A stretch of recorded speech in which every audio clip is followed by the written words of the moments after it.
Buenos días, hermanos. Les voy a ser sincero. Me siento en casa. Y es un gozo saber que hay iglesias con el mismo espíritu, misma fe, mismo espíritu, ¿cierto? No, es tremendo. Estoy muy feliz en serio de estar acá. Tener el privilegio en serio de ver una pareja haciéndose miembro, firmando el pacto.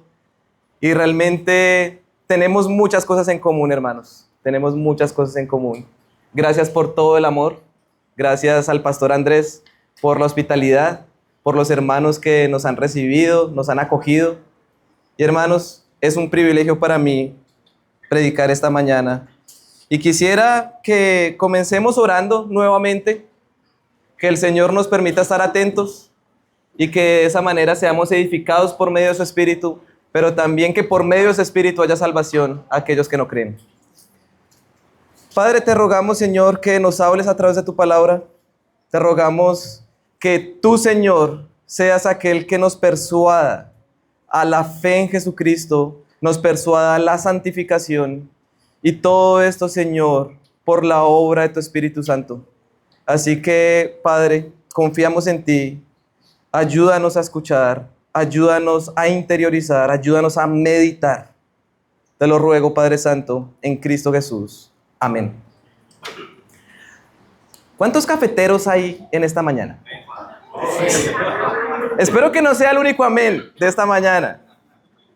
Miren, personalmente, voy a ser muy sincero, no me considero fanático al café. No me vayan a apedrear. Espérenme. Escuchen un momento más. No lo tomo todos los días. De pronto una vez a la semana. Le he dicho a mi esposa que si algún día quiero empezar a tomar café, quiero hacerlo en serio. ¿A qué me refiero con eso? En 3 ocasiones he tenido la oportunidad de estar en una catación de café. Hermanos muy experimentados de nuestra iglesia saben hacer eso. Ahí me di cuenta de algo que fue sorprendente para mí. Lo que muchas veces tomamos no es café. Aunque Colombia produce de los mejores cafés del mundo, consume uno de los peores. De pronto algunos más experimentados ya estarán diciendo, claro, es que es así. Otros que estaban como yo estarán diciendo, ¿qué es esto? ¿Qué es esta información que me dan? Bueno, en lo poco que he aprendido, entendí que hay todo un trabajo y proceso de selección. Desde la recolección hasta la tostión del café hay un proceso de selección. En este proceso se busca el café de especialidad. El café de especialidad, hermanos, es aquel café que tiene el verdadero fruto. Aquel que conserva el aroma, la dulzura del café. Pero todo lo que es apartado en ese proceso de selección, la pasilla, así se le conoce, donde no se desperdicia ni la cáscara del café, se tuesta además, se tuesta y se tuesta para disimular el café, ese sabor del café, y eso es lo que normalmente nosotros tomamos. Sabiendo esto, más allá de pensar en costos, ¿qué tipo de café prefieren? Claramente, ¿no? La respuesta es obvia. Queremos el verdadero fruto, no queremos la cáscara. Y hermanos, así como el café, sucede con la vida. Solo hay 2 maneras de vivir. Una que trae el verdadero deleite y otra que por más que lo intente, va a perecer. Y eso es precisamente lo que se nos presenta en el Salmo 1. Así que abran sus Biblias, vayan al Salmo 1. Y quisiera que mientras leo el pasaje, más allá de identificar las 2 maneras de vivir, las cuales van a ser evidentes, ustedes van a verlo con claridad, quiero que trate de prestar mucha atención a las imágenes, ¿ok? Yo voy a leer el pasaje y ustedes van a prestar atención a las imágenes que describen cada vida. Dice así el Salmo 1. Cuán bienaventurado es el hombre que no anda en el consejo de los impíos, ni se detiene en el camino de los pecadores, ni se sienta en la silla de los escarnecedores, sino que en la ley del Señor está su deleite, y en su ley medita de día y de noche. Será como árbol plantado junto a corrientes de agua, que da su fruto a su tiempo y su hoja no se marchita, en todo lo que hace prospera. No así los impíos, que son como paja que se lleva el viento. Por tanto, no se sostendrán los impíos en el juicio, ni los pecadores en la congregación de los justos, porque el Señor conoce el camino de los justos, pero el camino de los impíos perecerá. ¿Notaron las imágenes? Son imágenes muy profundas. Una es un árbol firme y fructífero, y la otra es como la paja. De pronto ustedes ya vieron mi título, ¿no? El árbol, la pajita. Solo existen dos maneras de vivir, hermanos. Solo tenemos estos dos caminos. No hay un camino combinado, no hay camino intermedio, no hay tercer camino. La pregunta es, ¿cuál estamos siguiendo? ¿Cómo saber en qué camino estamos? ¿Cuál es la vida que estamos viviendo? Si prestamos atención, la diferencia entre la vida que da fruto y la vida que es como la paja radica en el punto central de este salmo. El punto central del Salmo 1 es el deleite en la palabra del Señor. Por eso, hermanos, quiero convencerlos de una verdad. Una verdad que aunque todos podemos afirmarla, nos cuesta vivirla. Nos cuesta practicarla. Esa verdad es la siguiente: la vida es verdaderamente fructífera cuando nos deleitamos en la palabra. Quiero que usted en esta mañana medite en esta declaración, en esta verdad. La vida es verdaderamente fructífera cuando nos deleitamos en la palabra. Estoy convencido que después de este sermón, usted va a salir deseando vivir esta vida. Si usted se encuentra en el camino que no da fruto, entonces quiero convencerlo a que deje ese camino y se vaya al otro. Pero si usted ya se encuentra en el camino que da fruto, quiero animarlo. Quiero que permanezca en él y ande correctamente en él. Y para esto voy a abordar los dos caminos que presenta el salmista con sus resultados. Vamos a ver el camino próspero, ese va a ser mi primer punto, y vamos a ver el camino perecedero. El camino próspero y el camino perecedero. Empecemos con el primer camino. Yo sé que el Salmo es conocido, pero quiero que nos detengamos un momento en sus primeras palabras. ¿Cuán bienaventurado es el hombre? Normalmente asociamos la palabra bienaventuranza o bienaventurado a alguien que es feliz, que tiene una dicha, que tiene alegría, que es bendecido. Pensamos en alguien que siempre está así. Sin embargo, es una palabra que en su idioma original transmite algo más que una emoción superficial o pasajera. Transmite la idea de una condición real, de un estado de dicha profunda, de algo pleno. Más que un sentimiento, es toda una vida dichosa. El salmista quiere que usted no sienta algo, sino que viva algo. La pregunta es, ¿cómo vive la persona que es verdaderamente feliz? La respuesta es doble. Es una respuesta en contraste. Primero, lo que evita. Segundo, lo que ama. Lo que evita el salmista, o lo que quiere mostrar el salmista en cuanto a lo que evita, lo encontramos en el versículo 1 con una imagen progresiva. Recuerden, miren, salmos. Cuando piensen en salmos, piensen en imágenes. Traten de meterse en estas imágenes del versículo 1. Cuán bienaventurado es el hombre que no anda en el consejo de los impíos, ni se detiene en el camino de los pecadores, ni se sienta en la silla de los escarnecedores. Esta imagen está transmitiendo algo. Alguien que evita pecar.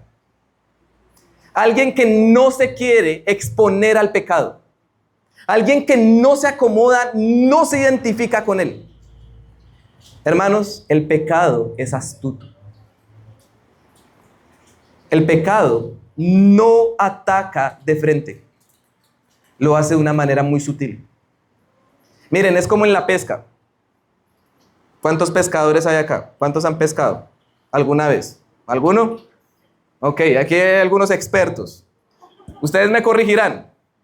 En la pesca, uno no lanza el anzuelo y ya de inmediato lo saca con el pez. No, no es que uno lanzó y pescó. No, se lanza el anzuelo con una carnada llamativa, ¿cierto? Se espera pacientemente y miren lo que pasa en el pez. El pez va nadando. Se da cuenta que hay comida. Y es como, ok. Y se comienza a acercar. Es cautivado por el olor. En un momento se detiene. Se detiene el pez.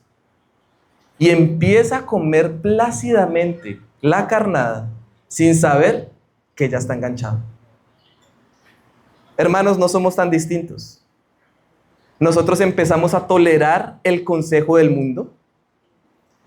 Luego nos detenemos y escuchamos un poco más. Y finalmente nos sentamos plácidamente sin saber que estamos enganchados. Pero el bienaventurado no juega con el pecado.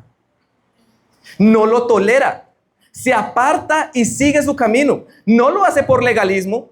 No lo hace como porque la iglesia se lo prohíbe o el cristianismo se lo prohíbe, así muchos pueden pensar, sino porque entiende que el pecado no da vida. El pecado no le trae felicidad. Ese es el bienaventurado. Sin embargo, el bienaventurado no solo quiere evitar el mal, sino que quiere amar y deleitarse en el bien. La piedad bíblica nunca es solo lo que no hacemos, sino fundamentalmente lo que sí hacemos. Miren el contraste en el versículo 2.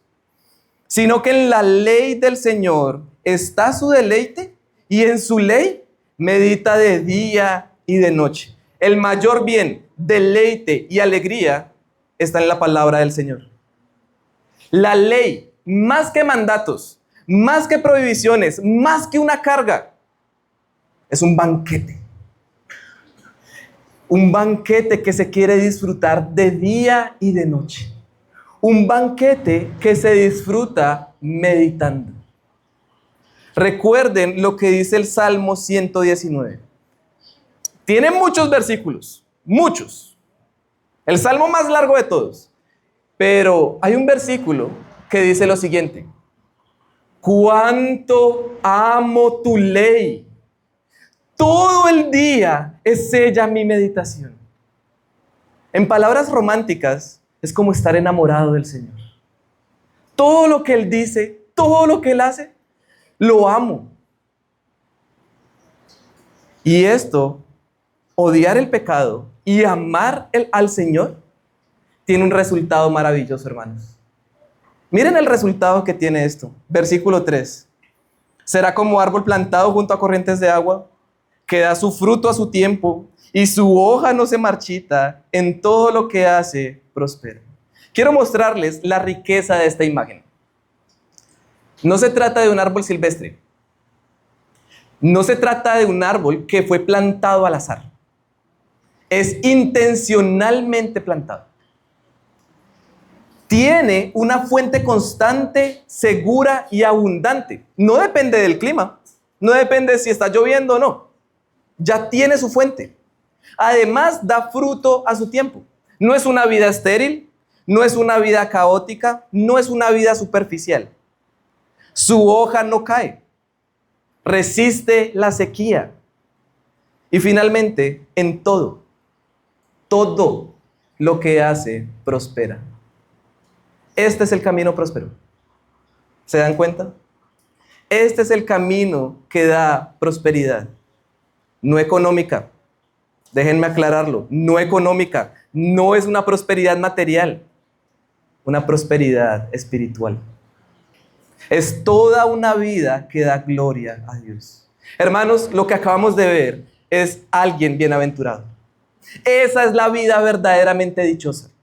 La vida es verdaderamente fructífera cuando no pecamos y nos deleitamos en la palabra del Señor.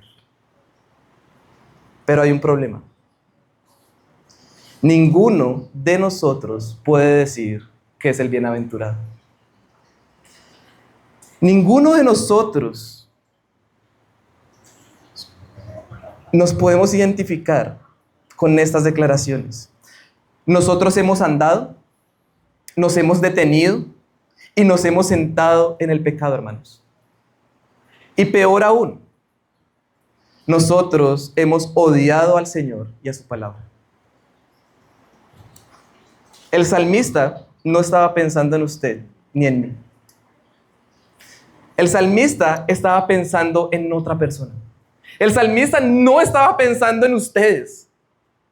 Si usted se identificó, mire, no es usted. El salmista estaba pensando y apuntando al único bienaventurado. Jesús, el Hijo de Dios, nunca se dio al pecado. Desde niño, 12 años, ¿qué estaba haciendo?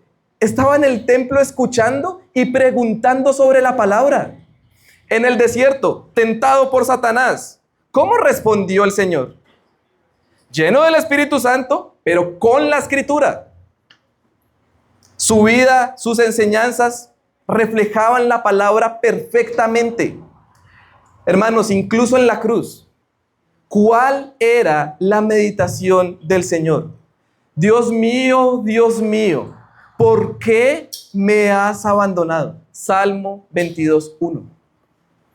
Incluso en la muerte meditaba en la palabra. Jesús es el bienaventurado que se deleitó en la palabra del Señor. Pero Jesús también es el árbol plantado junto a corrientes de agua, que da fruto, su hoja no se marchita y en todo lo que hace prospera. Este salmo retrata a nuestro Señor. Este salmo está apuntando a nuestro Señor Jesús. Pero solo por gracia, solo por su misericordia. Cuando nosotros nos arrepentimos y creemos en Él, somos unidos al bienaventurado para así vencer el pecado, amar al Señor, amar su palabra y dar fruto para su gloria. Hermanos, por Jesucristo, nuestro corazón que se deleitaba en el pecado, ahora tiene escrito la ley del Señor. Por Jesucristo. Así que estando unidos al bienaventurado, podemos vivir una vida verdaderamente fructífera al deleitarnos en su palabra. Separados de Él, nada podemos hacer. Si permanecemos en Él y su palabra permanecen en nosotros, para que así demos mucho fruto y el Padre sea glorificado. Permanecer en Cristo, hermanos, implica permanecer en su palabra. Implica evitar el pecado. Implica deleitarnos en lo que Él dice. Y nuevamente, no en nuestras fuerzas. Se trata de lo que hizo Jesucristo, esa realidad que es posible en Jesucristo. Así que, hermanos, necesitamos examinarnos cómo estamos viviendo la realidad de la vida bienaventurada que el bienaventurado ya compró para nosotros. Así que quiero que se pregunte lo siguiente: ¿cómo estamos evitando el pecado y deleitándonos en la palabra del Señor? Pregúntese. ¿Cómo? ¿Cómo estamos evitando el pecado y deleitándonos en su palabra? De una vez yo le voy a dar la respuesta. La respuesta que debemos dar es meditando en la palabra a través de Jesucristo. Esa es la manera. Meditando en la palabra a través de Jesucristo. Lutero dijo lo siguiente: no podemos evitar que los pájaros vuelen sobre nuestra cabeza, pero sí podemos evitar que hagan nido en ella. El punto está en cómo lo vamos a evitar. ¿Cómo vamos a espantar a esos pájaros? Lo que no debemos hacer: no evitamos el pecado con estrategias y fuerzas humanas que nos decepcionan cada día. Tampoco podemos hacer lo siguiente o decir lo siguiente: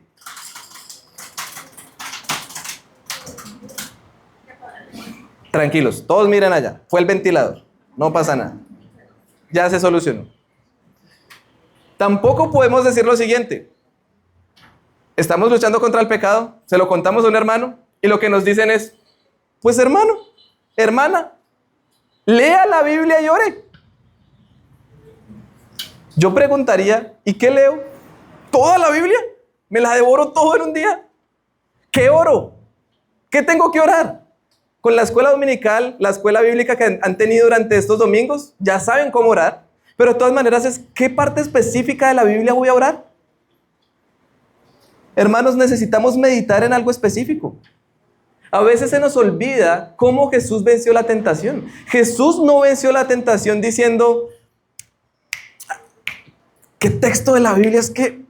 Bueno, como dice en la Biblia,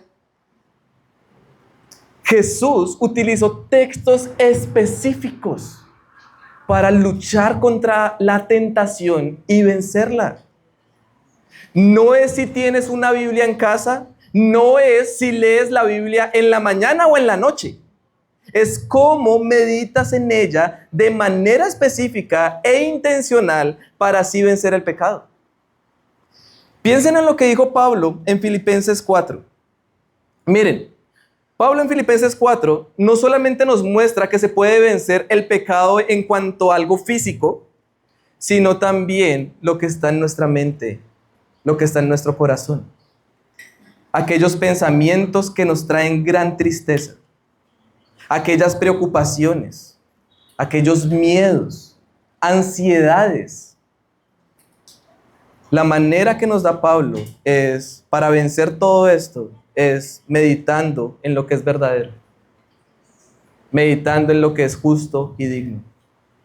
En eso debemos meditar, para que así la paz del Señor nos dé paz.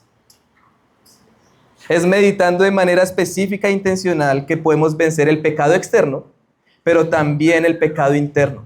Esas vocecitas, hermanos, esas vocecitas que tenemos en nuestros oídos, que nos hacen detenernos, acomodarnos en nuestros pensamientos, aquellos pensamientos que normalmente nos alejan de Dios.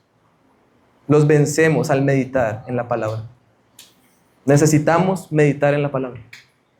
Necesitamos meditar en Jesucristo, en la verdad que hay en Él, en la verdad que ahora es una realidad en nosotros. Si hacemos devocionales, que sean para meditar, no para cumplir. Si venimos el domingo a escuchar, que sea para meditar, no por la rutina, no por el café y los deditos que venden, ¿no?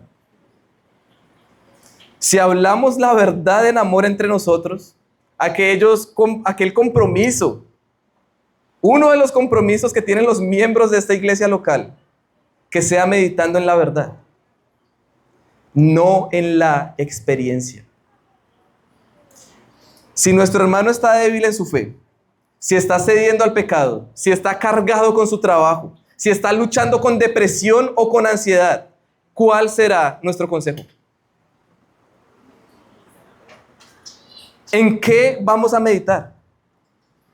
Después de este sermón, lo que usted tiene que esperar de su hermano, de su pastor, lo que tienen que esperar es que mediten juntos de manera específica e intencional en la palabra. Eso es lo que tiene que esperar. Que juntos busquen estrategias para meditar. Una de ellas puede ser memorizar. Memorizar textos que necesitamos recordar para que estén en nuestra mente y traten de bajar a nuestro corazón. Y así obra el Señor. Hermanos, para nosotros como creyentes que tenemos, conocemos y creemos en la verdad, meditar en la palabra es lo que verdaderamente necesitamos. Eso es lo que verdaderamente necesitamos. Es ahí donde permanecemos con nuestro Señor, es ahí donde está nuestro deleite. En su presencia hay plenitud de gozo. Es una realidad. Recuerden, no es necesariamente estar así. No es eso. Es vivir como un árbol plantado junto a corrientes de agua. Es vivir de una manera firme, sin importar los vientos o tormentas, estamos firmes. Que aún en las peores temporadas de nuestra vida, porque pasamos por temporadas malas, estamos dando fruto para el Señor. Que aún si somos sacudidos, nuestra hoja no va a caer. Y que en todo lo que vamos a hacer, vamos a prosperar. ¿Su vida es así? ¿Anda en este camino? ¿Está siendo fructífero? ¿O, por el contrario, su vida se identificada en el único otro camino que hay? El camino perecedero. No hay punto medio. Pasemos ahora a analizar el segundo camino para comprender cómo vive y cuáles son sus consecuencias. Ese es mi segundo punto, el camino perecedero. El versículo 4 comienza haciendo un contraste de inmediato. El contraste que hace el salmista no es entre el hombre bienaventurado y el impío, sino entre la imagen comparativa que tienen ambos. Miren el versículo 4. No así los impíos, que son como ¿qué? Como paja que se lleva el viento. El bienaventurado, árbol fructífero; el impío, paja. Es aquel residuo seco, ¿no? Es el residuo seco y ligero que queda después de trillar el grano. Piensen en el proceso de selección del café nuevamente, ¿no? El impío sería la cáscara, mientras el bienaventurado es el verdadero fruto. La paja no tiene raíz. La paja no está viva. La paja no es el fruto. Es estéril. Es vacío. No tiene ninguna dirección. No sabe para dónde va. La paja es llevado por el viento donde quiere. Así que el salmista hace contrastes de extremos. ¿Cómo pone un árbol así de grande frente a una pajita? Y es teniendo en mente lo que acabamos de ver en el punto anterior, que quiero preguntarles, ¿por qué creen que el impío es como la paja? ¿Por qué? ¿Por qué el impío será como la pajita? Miren, la razón es porque el impío hace todo lo contrario al bienaventurado. El impío no se deleita en la palabra. El impío no ama la palabra. El impío se deleita en el camino del pecado. El impío quiere escuchar el consejo de otros impíos. Él quiere detenerse en el camino de otros pecadores. Él quiere sentarse en la silla de los escarnecedores, en la silla de aquellos que se burlan ofensivamente de los que no son como ellos. ¿Quiénes no son como los impíos? Los que están unidos al bienaventurado. Pero este camino de autodeleite en el pecado, por más placentero que parezca, tiene una consecuencia inevitable y devastadora. Ellos creen estar firmes, pero la realidad está en el versículo 5. Miren el versículo 5. Por tanto, no se sostendrán. Es una declaración. No se sostendrán los impíos en el juicio, ni los pecadores en la congregación de los justos. Hermanos, el juicio no es un evento fortuito. Es una realidad inevitable. Tanto el justo como el impío vamos a pasar por el viento del juicio. ¿Cuál es la diferencia? ¿Cuál es la diferencia? La diferencia está en que el impío no se sostendrá porque es pajita. Mientras que el bienaventurado, el justo, es el árbol firme. ¿Se dan cuenta de la riqueza de la imagen? Por más firmes que los impíos crean estar, al final se revelará su verdadera naturaleza. Por eso el impío tampoco se sostendrá en la congregación de los justos. Puede que hoy como iglesia ustedes se vean andando por el mismo camino. Puede que usted vea a su alrededor y diga, sí, todos estamos andando por el mismo camino. Pero al final se sabrá quiénes verdaderamente vivían vidas fructíferas y quiénes eran solo como la paja. Por eso hay que examinarnos. ¿Se da cuenta de la necesidad de mirar hacia adentro un momento? Si mi deleite y meditación no es la palabra de Dios, si mi deleite está en el pecado, en los placeres de este mundo, en la cómoda silla del pecado, entonces ¿soy impío o soy justo? ¿Soy impío o soy el bienaventurado? Entonces, la respuesta es clara. Soy como el impío que no se sostendrá en el juicio. Hermanos, esta verdad de que el impío no se sostendrá en el juicio puede producir temor en nosotros. Espero que produzca temor y temblor en nosotros. Pero quiero que en este momento aquellos miembros de esta iglesia local sientan seguridad. Quiero que ustedes sientan seguridad. ¿Sabe por qué? Por el versículo 6. Mire lo que dice el versículo 6. Porque el Señor conoce el camino de los justos, pero el camino de los impíos perecerá. Hermanos, nuestra confianza está en que nosotros éramos los que estábamos en el camino de los que iban a perecer. Pero Jesucristo murió recibiendo nuestro juicio. Jesucristo recibió todo lo que nosotros merecíamos recibir. Para que ahora nosotros, los que éramos como paja, seamos plantados en Él, en el árbol firme y fructífero. Por fe, por gracia, ahora estamos en Jesucristo, el camino. Aquel camino que el Señor conoce. Cuando dice el pasaje, el Señor conoce el camino de los justos, Él está pensando en el camino de Jesucristo. Aquel camino que Él aprueba, que Él prospera, que Él cuida y que Él guarda hasta el final. Por Jesucristo ya no tenemos el resultado perecedero de los impíos. Si hay alguien acá que se está identificando con la paja, si hay alguien acá que se identifica con la inestabilidad,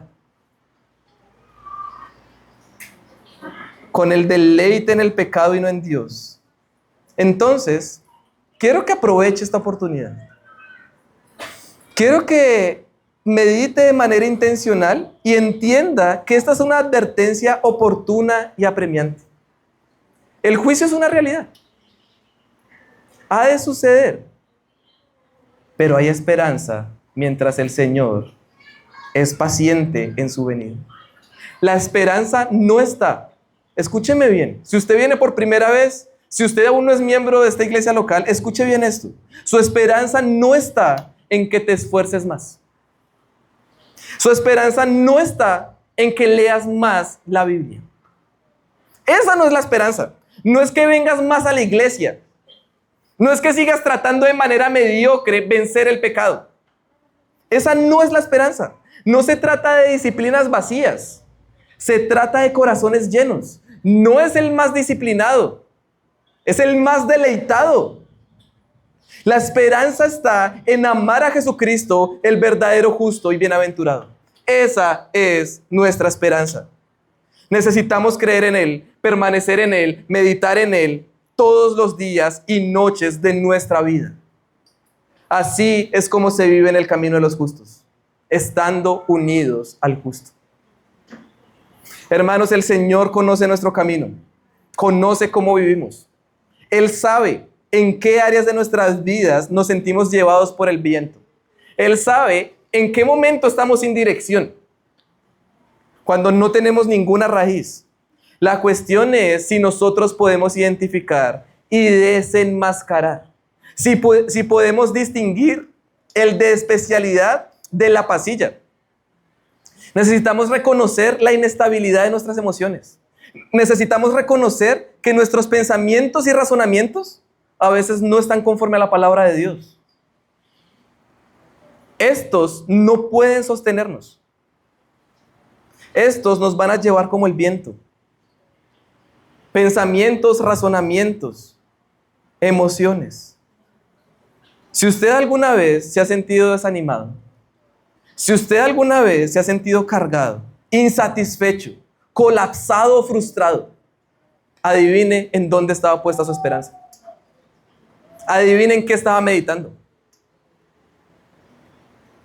Debemos poner cautivos nuestros razonamientos y pensamientos y emociones a la objetiva palabra de Dios. De esa manera estaremos firmes y sostenidos en nuestro amor y deleite al Señor. Recuerden que la vida es verdaderamente fructífera cuando nos deleitamos en la palabra. La vida estéril, seca e inestable es la que aún sabiendo esto, sigue confiando en la estabilidad de sus fuerzas. En la que sigue poniendo su esperanza en las opiniones e ideales del mundo. En la que quiere seguir independiente. Donde el orgullo le hace creer que ya conozco la palabra. Pero realmente se vuelve algo que no se medita, no se profundiza. Hermanos, la idea es que nos llevemos la necesidad y la conciencia de meditar en la palabra día y noche. Necesitamos tomar esto con seriedad. Necesitamos tomar este salmo con gravedad. Esta verdad es la que al final nos va a juzgar. El Señor hará distinción entre justos e impíos. Su juicio revelará quién es quién. Su juicio pondrá a prueba si nuestro amor por el Señor era genuino o solo emocional. Si el deleite que sentíamos era real o solo apariencia. Si nuestra meditación en la palabra era convicción o solo obligación.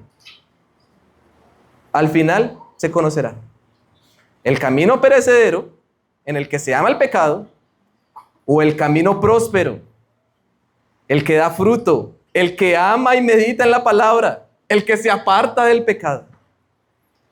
Mi ánimo para usted es no espere hasta el final.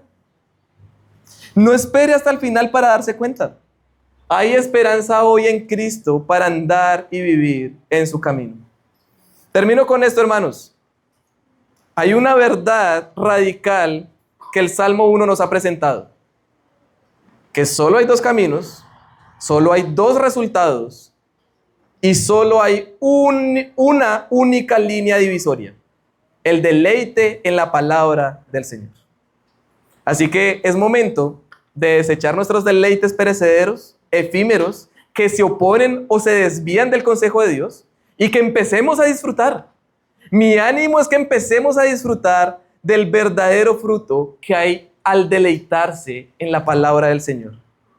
En Jesucristo, en su salvación, en su firmeza, en el crecimiento y prosperidad espiritual que tenemos en Él. Recuerden, no basta con tener la Biblia, hay que amarla.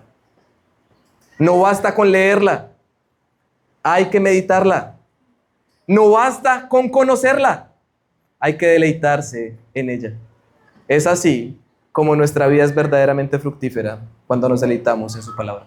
Oremos.